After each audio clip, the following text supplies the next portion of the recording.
Rana ji, collector Shri स्वरूप, वसाहत मंडल प्रमुख श्री अरुण भाई बुच, डीबी मुख्य इंजीनियर श्री अध्वर्यु, श्री प्रोफेसर श्री खरसाण, जिला वनाधिकारी श्री व्यास, मंच पर उपस्थित महानुभाव, अहींया आवेला बधा महानुभावो ज कहीश केम के बधा जे नगरजनो जे अहींया आवेला छे बधा महानुभावो ज छे।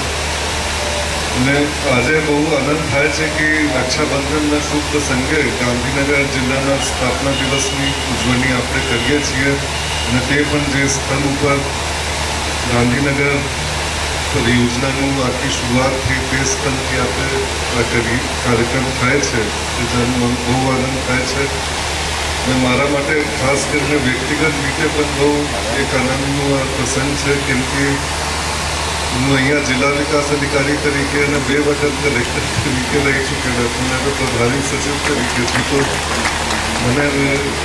એમ લાગે છે કે 22 વર્ષ આ વિકાસ યાત્રામાં 22 વર્ષથી તો અમુક વચ્ચે હું પણ બહુ યોગદાન આપેલા છું।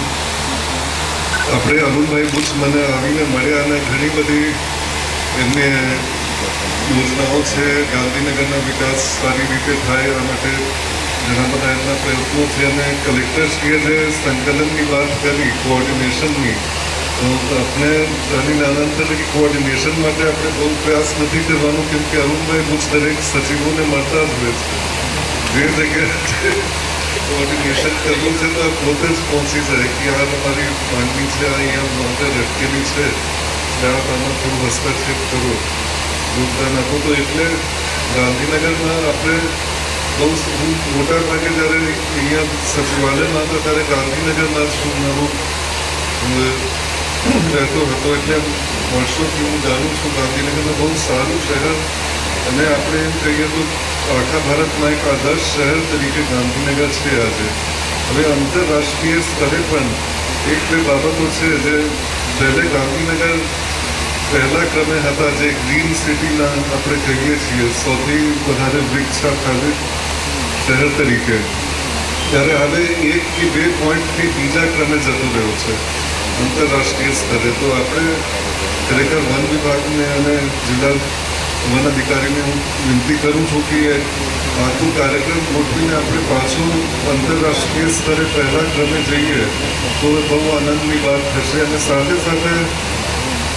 માત્ર વૃક્ષો ઉપર જ આધાર ના રાખીએ પણ ઇકો ફ્રેન્ડલી સિટી વર્લ્ડ વિશ્વમાં સૌથી વધારે ઇકો ફ્રેન્ડલી સિટી તરીકે પણ આપણે એનું એક સ્થાન ગ્રહણ કરવા જોઈએ આ મારી એક લાગણી છે। અને સાથે બીજો મારો જે અરુણભાઈને પણ હું કીધેલા અને કલેક્ટરશ્રીને પણ કે અહીંયા આવીને હું છાપા વાંચું છું તો આ જોઉં છું કે રોડ અકસ્માતમાં બહુ લોકોની જાન જાય છે દર ત્રીજા દિવસ આપણે વાંચીએ છીએ કે કોઈ જિલ્લામાં કે શહેરમાં કોઈ રોડ અકસ્માત થયા છે તો આ પણ આપણે એક વિચારનું એક પ્રશ્ન છે કે રોડ અકસ્માત કેવી રીતે આપણે ઓછા કરીએ કેમ કે જે લોકો એના ભોગ બને છે મોટા ભાગે આ યુવાની પેઢીના છે યુવા પેઢી છે જેને આખું ભવિષ્ય એને સામે છે અને કોઈના દીકરા છે એટલે આપણે એને માટે પણ થોડું વિચાર આરએમની જોડે આપણે કરવા જોઈએ કે ગાંધીનગરના જે માનવ શક્તિ છે એને પણ આપણે સંચય કરીને રાખીએ। આજે અહીંયા આવીને આ કાર્યક્રમમાં બહુ મને આનંદ થયો અને બહુ ખુશી થઈ અને મારા જે કોઈ યોગદાન સચિવાલયમાં કે રાજ્ય સરકારના વહીવટમાં મારે જે કોઈ આપવું હશે તો હું સહર્ષ આપીશું અને વસાહત મંડળ માટે